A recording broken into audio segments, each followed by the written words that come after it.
Good afternoon, guys. This is week 7, and this week's reading primarily focused on team cohesion, um, team diversity, and the effects that it may have on work performance. And one of the most interesting things I found was in week 2's reading when they gave a brief evaluation of diversity and how it could probably probably be assessed as a positive and also a negative based on the task at hand and how it is approached.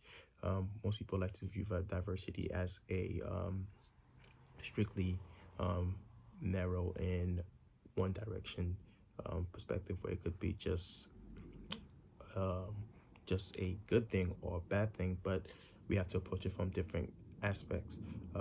One of the proposition that the article gave was stating that the primary process underlying the positive effect of diversity on group performance is elaboration on task relevant information. So task and relevant information, and basically the relevance of the task depends on can be properly assessed based on diversity. And this is not diversity in the matter of just physical attribution, but also cognitive attribution. And I mean, also you could, you know, um, add, you know, different attributions as physical also, but we're not going to negate that. But looking at it from different perspective of communicative skills, cognitive process, intellectuality, and just approaching stuff in different matters.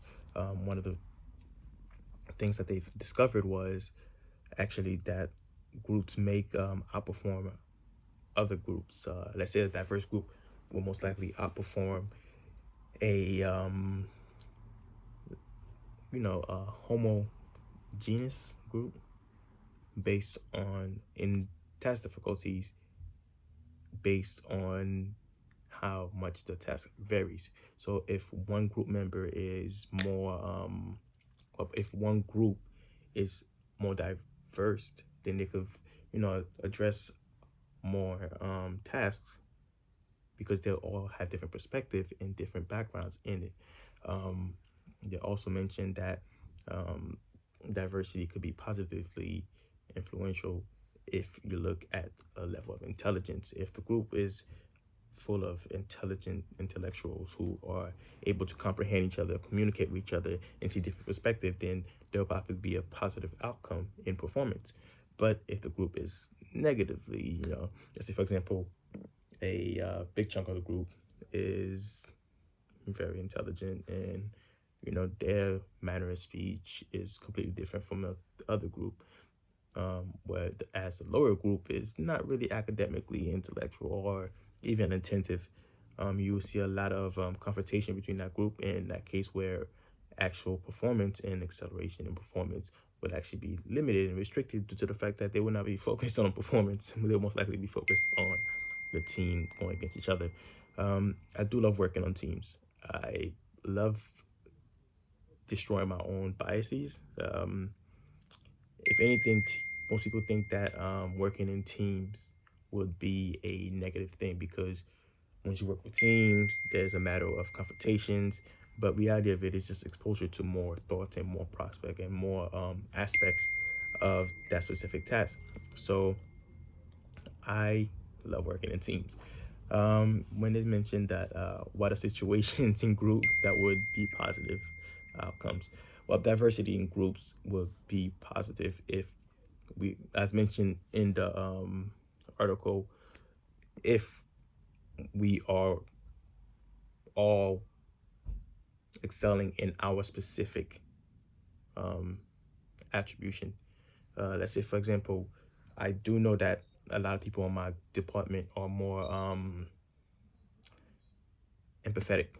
So those individuals will most likely speak to the patient and understanding that the patient is a victim, and that speaking to the patient in a tone and in a manner that makes them feel comfortable, that makes them feel like we're going to take care of them.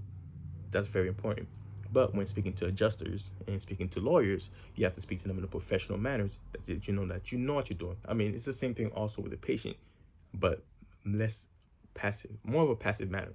But there's a certain aggression and a certain level of authority that you have to show when you're speaking to certain lawyers or when you're speaking to certain adjusters.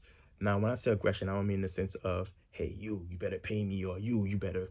No, that's a sense of, hey, look, I know what I'm doing, and this is exactly what's occurring.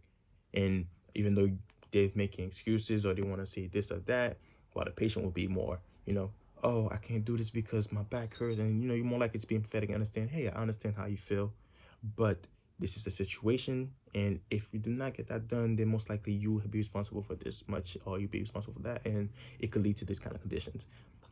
And according to the notes, this is meant in, your authorization is there, stuff for that aspect. But when you're speaking to a lawyer, you have to understand, you guys, you know, hey, this was going with the case. Patient has missed the interview, their two IME exams. If they do not go, case is canceled, and the itemized bill will be sent to you.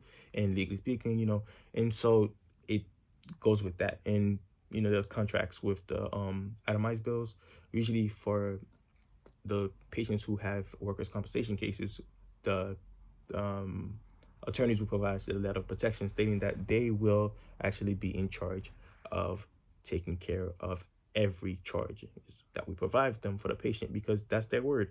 So we have to discuss to them, hey, we have to understand the law. We have to approach them in that manner, but not in so much aggressive as of, hey, you better pay me, but as in a matter that you let them know you know what you're doing.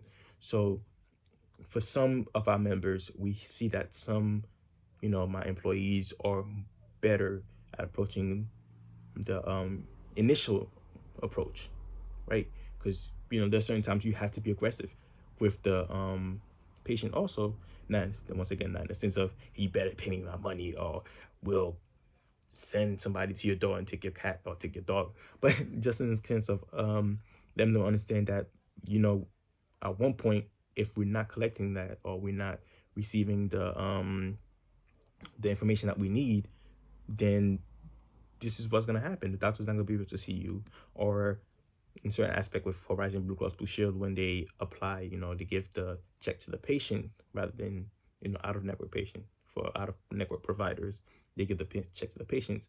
We have to address that in a nice manner. But in that case, where diversity, you approaching that patient with too many different ways, that patient is not gonna know what's going on. He's not gonna know, hey, am I supposed to feel like I'm being taken care of, or am I supposed to feel like no? In that case, you approach him in two tactics.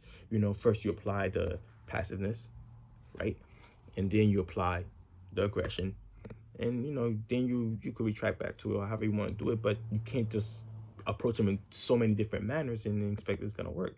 So yeah, that's another way too. And another thing is work style. You can't have someone that's working on a new generation wise, who working computers, accelerating computers, and have someone who just like filing papers and keep stuff in a file and think that's gonna function properly. That's gonna be kind of awkward, because be like, hey, I have everything in the system for us to get, and if you need to find it, it's gonna be in the system of computer. And they're like, oh really, I have everything in this little file paper, give me a second, open, and pull it out. So that's gonna make it a little bit awkward.